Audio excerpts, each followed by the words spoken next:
শয়তানকে এই মজলিসে আছে? বুঝে শুনে বলেন ভাই, শয়তানকে এই মজলিসে আছে? দেখাই দেন তো, আমি জীবনে কোনোদিন শয়তান দেখিনি, আজকে অন্তত দেখি বাড়ি যায়। আর সমস্ত বাংলাদেশে ওয়াজ করবার বললো সিরাজগঞ্জ থেকে শয়তান দেখি আসছে, দেখাই দেন। দেখা যায় না তো, আপনারা বলতেছেন কেন আছে? নাই। তিনি রহমান, তিনি রহিম, তিনি দাতা এবং দয়ালু। তিনি আমাদের কোরআন শিখাইয়েছেন। খলাকাল ইনসান, মানুষ সৃষ্টি করেছেন। আর আল্লাহ মাহুল বায়ান, সেই মানুষকে সুন্দর কথা বলার শক্তি সমর্থ কে দিয়েছে? তাহলে সেই আল্লাহর শুকরিয়াটা যদি না করি আল্লাহ অসন্তুষ্ট হয়ে যাবে না ভাই? তাহলে সেই আল্লাহর শুকরিয়া আদায় করছি, আবারও বলছি আলহামদুলিল্লাহ। কার শুকরিয়া আদায় করলাম? খুশি হলো কে? আর আলহামদুলিল্লাহ, সুবহানাল্লাহ, আল্লাহু আকবার এই শব্দটা সহ্য করতে পারে না, মেনে নিতে পারে না, গ্রহণ করতে পারে না, তিনি কে? শয়তানকে এই মজলিসে আছে? বুঝে শুনে বলেন ভাই, শয়তানকে এই মজলিসে আছে? দেখাই দেন তো, আমি জীবনে কোনোদিন শয়তান দেখিনি, আজকে অন্তত দেখি বাড়ি যায়। আর সমস্ত বাংলাদেশে ওয়াজ করবার বললো সিরাজগঞ্জ থেকে শয়তান দেখি আসছে, দেখাই দেন। দেখা যায় না তো, আপনারা বলতেছেন কেন আছে? নাই। এইবার নাই, আর একজন বলতে আছে, তাহলে কোনটা সঠিক? নাই। আচ্ছা, খাবার বলে আছে। আচ্ছা দেখি, আচ্ছা বলুন তো, এই যে খোলা ময়দান, এই খোলা ময়দানে ঘন্টা 2 পরে শিয়ালে খেলা করবে, এই ময়দানে আপনারা বসে আছেন কোরআন শরীফ শোনার জন্য। বলুন তো, এই ময়দানটার মর্যাদা বেশি না মসজিদের মর্যাদা বেশি? নিঃসন্দেহ মসজিদের মর্যাদা বেশি। আচ্ছা, মসজিদে কি শয়তান থাকে? থাকে? থাকে? যদি নাই থাকবে তো জুতো চুরি করে কারা?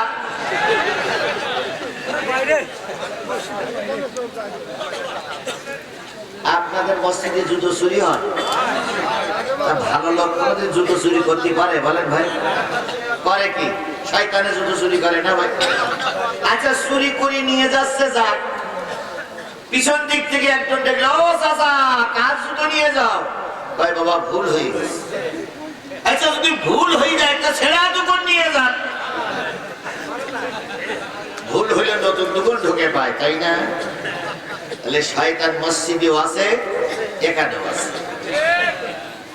এইবার আমি দেখাই দিই, আপনারা দেখতে রাজি তো? আলহামদুলিল্লাহ বললে খুশি হয় কে? আর আলহামদুলিল্লাহ এটা মেনে নিতে পারে না কে? এবার আলহামদুলিল্লাহ বলার সময় ডাইনে বামে সামনের দিক তাকাবে। যদি জবান না খোলে, যদি আলহামদুলিল্লাহ না বলে, পিছন দিক থেকে 2 বগলে দুটো হাত দেবেন, দিয়ে উঁচু করে ধরে বলবেন, হুজুর মাল পাওয়া গেছে।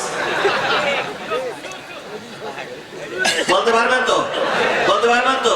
তাহলে শয়তান দেখেন, হয় আপনার ডাইনে, নাই আপনার বামে, নাই পিছনে, নাই আপনার সামনে। পিছন দিক তাকাইতে হবে না, পিছন দিকে আমি দেখতেছি। তাহলে সামনে বামে, ডাইনে বামে, সামনে তাকাইয়ে জোরে সরে মহান মালিকের শুকর আদায় করে বলছি আলহামদুলিল্লাহ।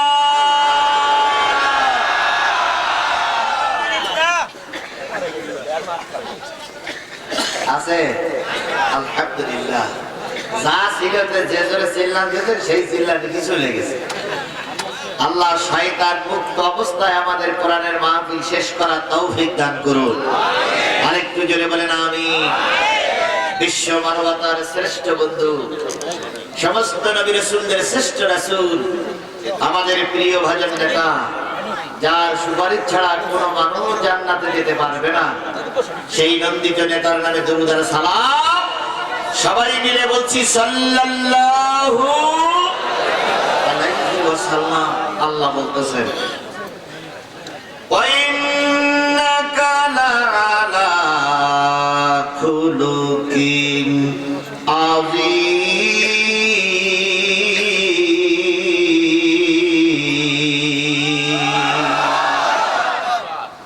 ওগো নবী, আমি আপনার আপনাকে সর্বোত্তম চরিত্রের অধিকারী বানিয়েছে।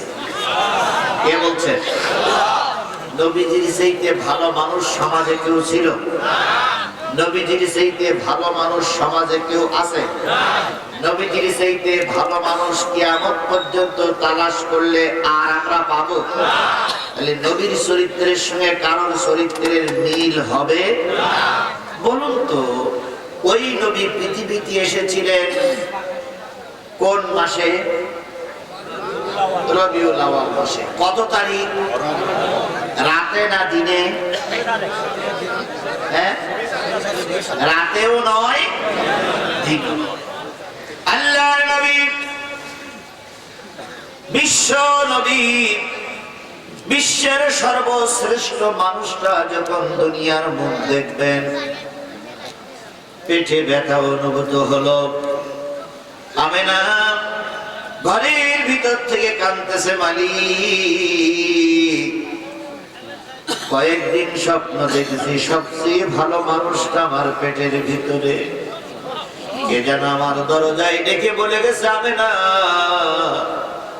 পৃথিবীর সেরা মানুষ তুমি দুনিয়ার মুখ দেখাবে, তার সঙ্গে যেন কোনো বিয়াদবি না হয়। ও আমার রব, সেই সেরা মানুষটি, শ্রেষ্ঠ মানুষটি এখন দুনিয়ার মুখ দেখবে, পেটে আমার ব্যথা অনুভূত হচ্ছে, কিন্তু আমি খেয়াল করতেছি আমার পাশে বসে একটু সুস্থ বা সান্ত্বনা দেওয়ার মতন একটা লোকও আমার পাশে নাই। আমার চাইতে অসহায় মনে হয় আসমানের নিচে জমিনে আর কেউ নাই রে মালিক।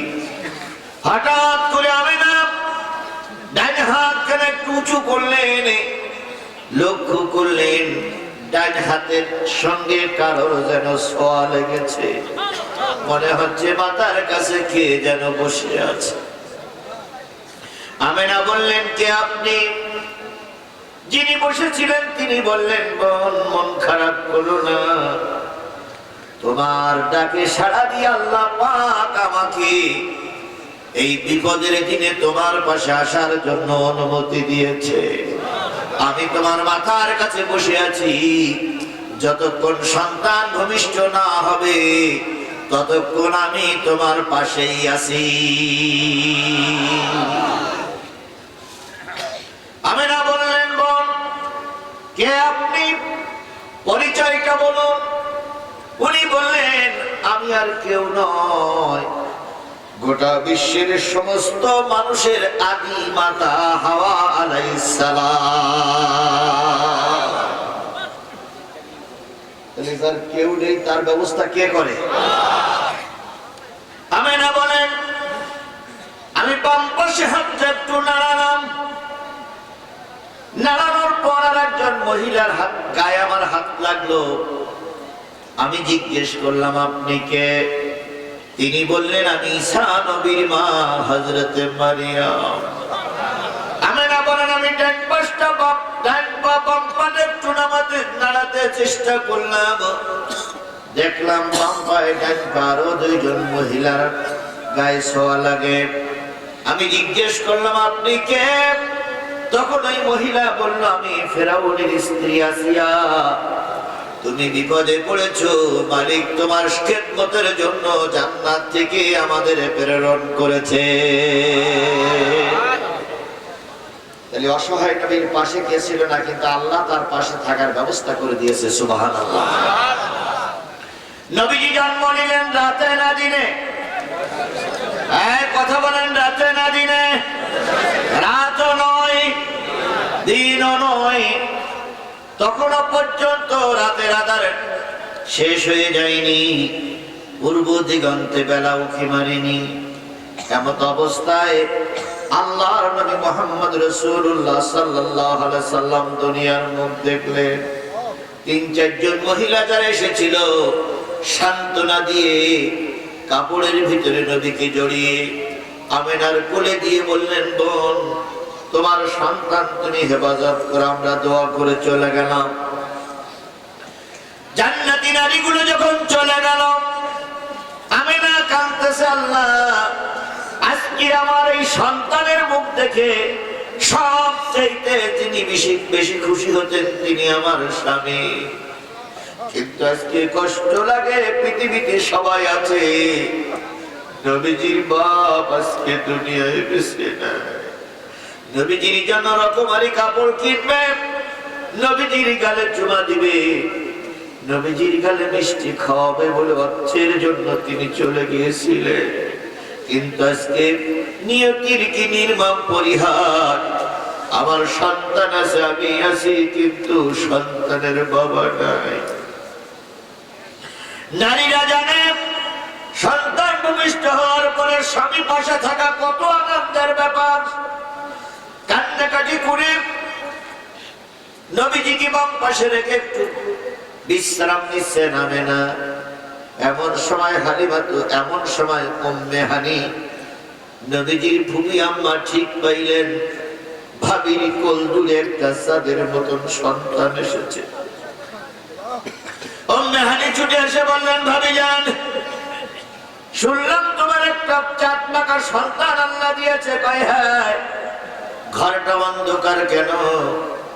নবীজিকে দেখে যে বললেন, বোন, এত বড় একটা ভালো মানুষ আমি জন্ম দিলাম, ঘরে লণ্ঠন জ্বালানোর মতন কোন তেল নাই। তাহলে কত অসহায় পরিবেশের ভিতরে আল্লাহর নবী দুনিয়া আসলেন। উম্মে হানি বলেন, আমি ঘরের ভিতরে ঢুকলাম, নবীকে কোলে নিলাম, ঘরটা অন্ধকার। এবার নবীর চেহারার থেকে কাপড়টা সরাই দিলাম। নবীর চেহারার থেকে কাপড়টা সরাই দেওয়ার পর নবীর চেহারায় যে আলো হয়েছে, সেই আলোয় আমেনার ঘরটা ঝলমল হয়ে গেছে। তার মানে নবীর চেহারা এত উজ্জ্বল ছিল, নবীর চেহারার কারণে অন্ধকার ঘরটা আলোকময় হয়ে গেছে। উম্মে হানি বলেন, আমি নবীজির গালে চুমা দিলাম। নবীজি আমার চুমা গ্রহণ করার পর আমি লক্ষ্য করলাম শিশু মুহাম্মদ ঠোঁটটা বিড়বিড় বিড়বিড় করে নড়তেছে। আমি গালে চুমা দিয়ে বললাম, ভাতিজা, কয়েক ঘন্টা আগে দুনিয়ায় এসেছো, কথা বলতে পারো না, অথচ মুখটা বিড়বিড় বিড়বিড় করে তুমি কি বলতেছো? সেদিন উম্মে হানি বলেন, আমি ভাষাটা বুঝতে পারি নাই। যখন নবী একটু বড় হয়ে গিয়েছিল তখন জিজ্ঞেস করেছিলাম, কি বলেছিলে? নবী ফুবি আম্মার গলা জড়াই ধরে বলেছিলেন, ফুবি আম্মা, জন্মের পরে কেঁদেছিলাম, রব্বি হাবলি উম্মতি, আয় আল্লাহ, আমার গুনাহগার উম্মত গুলোরে মাফ করে দাও। তাই নবীজি জন্মের পরে কাঁদলেন, কাদের জন্য? জোরে বলেন, কাদের জন্য? আর একটু জোরে বলেন, কাদের জন্য কাঁদলেন? আপনারা কি সেই নবীর উম্মত? মঞ্চে যারা বসে আছে তারাও কি সেই নবীর উম্মত? বাজারে যারা ঘুরে বেড়াচ্ছে ওরাও কি সেই নবীর উম্মত? এই মাইকের আওয়াজ যত দূর যাচ্ছে এখনো ঘর ছেড়ে যারা আসেনি ওরাও কি সেই নবীর উম্মত? তাহলে সেই নবীর উম্মত যদি আপনি আমি হই, তাহলে নবীজি কাঁদলেন, রব্বি হাবলি উম্মতি। সেই নবীজির পরে নাজিল হলো যে কিতাবটা, সেই কিতাবটার নাম কি? আমি কোরআনের সূরা আল ইমরানের 2টা আয়াত তেলাওয়াত করেছি। তেলাওয়াতকৃত আয়াত 2টির পরে কথা হবে। এখনো যারা বাদামের দোকান ছাড়তে পারলেন না, এখনো যারা বাড়ি ছাড়তে পারলেন না, এখনো যারা নিজের ঘর ছাড়তে পারেন নাই, ধরে নেবেন আপনি ওই নবীর উম্মত হতে পারেন না।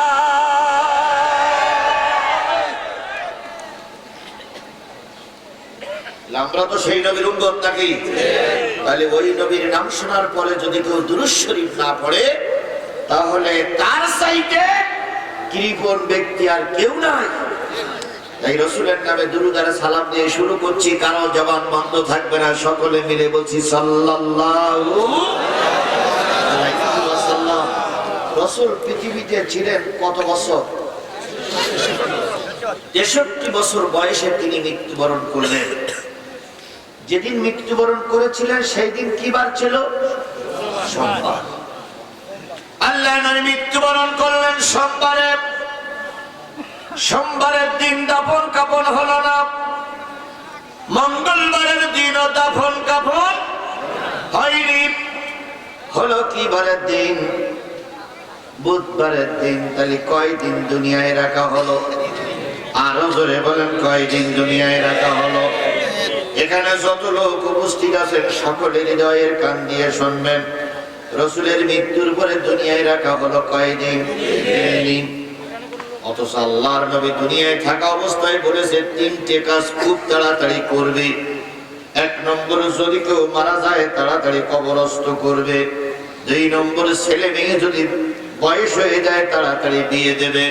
3 নম্বর, খাদ্য যদি সামনে আসে তাড়াতাড়ি গ্রহণ করবে। এই 3টা হাদিসের ভাষা। এটাকে আপনারা বিশ্বাস করেন? আপনারা বিশ্বাস করলেও কি আর না করলেও কি? এটা সঠিক না বেঠিক? আলেমেরাই বুঝবে, কথা বলে ঠিক না বেঠিক? আলেমরা যদি বলে সঠিক, আপনারা কি মেনে নেবেন? কথা ঠিক তো? দলিল জাগাতে নেলা। আল্লাহ নবী বলেছেন মানুষ মারা গেল তাড়াতাড়ি কি করো? তাহলে এটা কি রসুলের জন্য প্রযোজ্য ছিল না ছিল না? এই হাদিসটা কি সাহাবারা জানতেন না জানতেন না? তারপরে 3 দিন দুনিয়ায় রাখা হলো, নিশ্চয়ই সাহাবীরা ভুল করেছে। মাশাআল্লাহ। আপনারা আগে বলেন হাদিসের কথা, আবার 3 দিন দুনিয়ায় রাখলেন, তাহলে সাহাবীরা কি ভুল কাজ করেছে? না। তাহলে ঘটনাটা কি? ঘটনাটা হলো রাসূল মৃত্যুবরণ করার পরে সোমবারের দিন আনসার আর মুহাজিররা মসজিদ ভরে গেল। হাজার হাজার আনসার সাহাবী মসজিদে বসে গেল। সোমবারের রাত মাঝরাত পর্যন্ত সকলে একত্রিত হয়ে নতুন নেতা নির্বাচন করতে পারলেন না। কেউ বলতেছে আনসারের থেকে নেতা হবে, কেউ বলতেছে মুহাজির থেকে নেতা হবে। ধরে নেন, এখন 2 দল বলতেছে জামাত দেশ শাসন করবে, আর এক দল বলতেছে না বিএনপিরাই দেশ শাসন করবে। এখন ওই নিয়ে হইছে গুতুগুতি।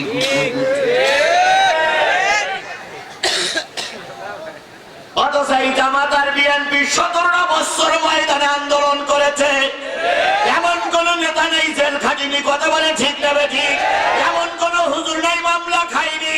সবাই মিলে দেশে আন্দোলন করে সেই স্বৈরাচারকে তাড়ালাম, ফেরাউনের বাচ্চাকে তাড়ালাম।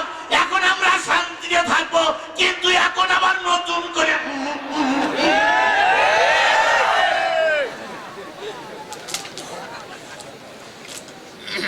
নেতারা আবার রাগ করে কিনা?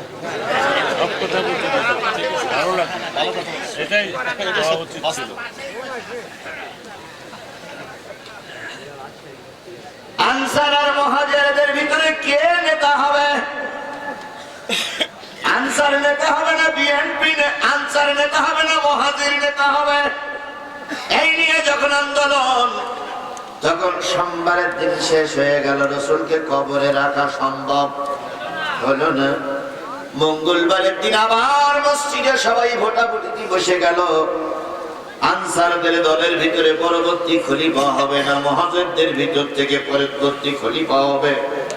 মঙ্গলবারের দিন সারা দিন দরবার হলো, নেতা নির্বাচন করা সম্ভব হলো না। মাঝরাত্রিতে যে আনসার আর মুহাজিররা এক জায়গায় বসে সিদ্ধান্ত নিল, রসুল যে কয়েকটা নামাজ মসজিদে পড়াতে পারেন নাই, সেই কয়েকটা কাকে দিয়ে তিনি ইমামতি করাইছেন? আনসারেরা বলল, মুহাজিররা বলল যে কয়েকটা রসুল নামাজ পড়াইতে পারেন নাই অসুস্থতার কারণে, সেই কয়েকটা আবু বকর নামাজ পড়াইছেন রসুলের জায়গায়। আনসার আর মুহাজিররা একমত হলো, রসুলের অবর্তমানে যেহেতু রসুলের জায়গায় আবু বকর ইমামতি করেছে, রসুল এখন নাই, পরবর্তী খলিফা হবে আবু বকর।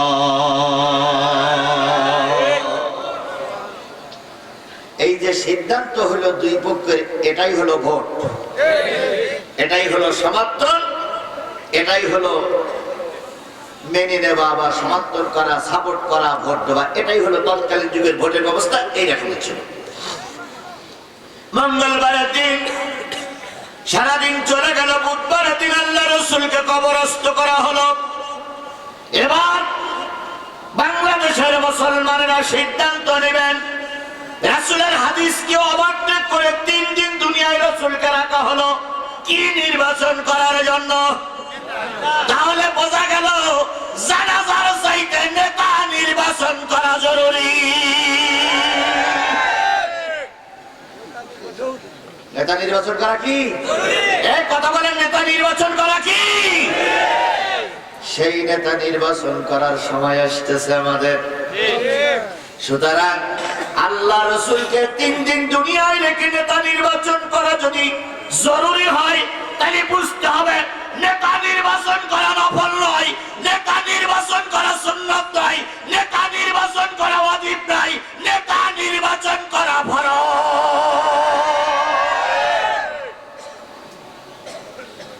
সেই নেতা যেমন তেমন লোক হলে দেশের 12টা বাজবে।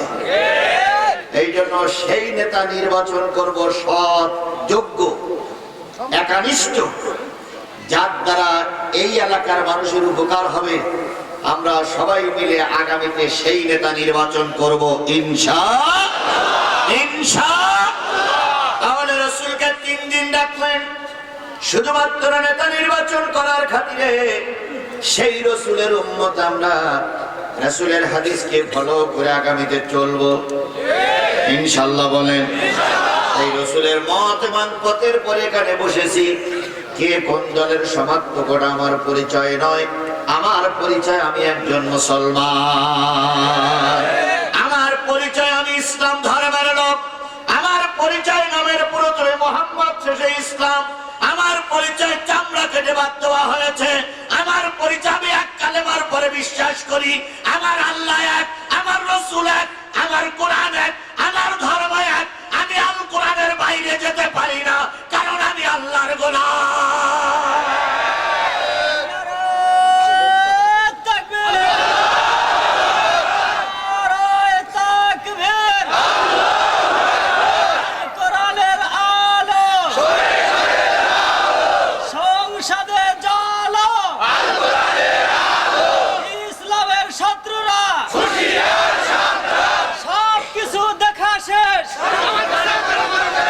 ইসলামের বাংলাদেশ।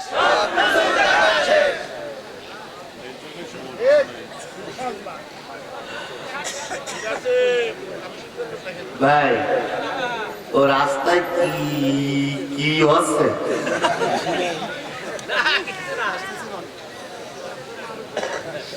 তাহলে নেতা নির্বাচন করা কি সুন্নাত?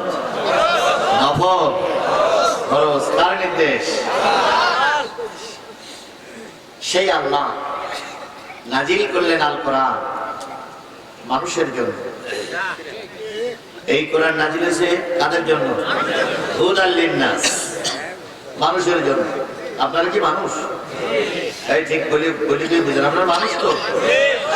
এই মঞ্চে যারা বসে আছে এরাও মানুষ তো? হুজুরও তো মানুষ। তাহলে সবাই আমরা মানুষ না? তাহলে আমাদের জন্য কোরআন। ছাগলের জন্য বলে কোরআন, গরুর জন্য কোরআন না। কোরআন কাদের জন্য? তাহলে এবার কোরআনের ভিতরে ঢুকি, অনুমতি আছে? আলহামদুলিল্লাহ। সেই কোরআনের ভিতরে আমি ঢুকবো। সূরা আলে ইমরানের 2টা আয়াতের উপরে ভিত্তি করে কথা বলবো। এখন সমস্যা হয়ে গেছে একটা জায়গায়, সেটা হলো হক কথা যদি বলি তাহলে কিছু লোক উল্টো চোখে তাকায়। আবার যদি হক কথা না বলি আল্লাহ উল্টো চোখে তাকায়। এখন কোন দিক যাবো বলেন? কার দিকে যাবো? আপনারাই বলো বলেছেন, আমি বলে বলিনি। বলো উত্তর বলো আপনার। কোন দিকে যাবো? আচ্ছা, তাহলে আল্লাহ দিকে যাবো তো ইনশাআল্লাহ। আল্লাহ দিকে আমরা মুতাওয়াজ্জা হই। যদিও সামাদ ভাই বলেছে কালেকশন নাই, আমিও জানতাম কালেকশন নাই, আপনারাও জানতেন কালেকশন নাই, কিন্তু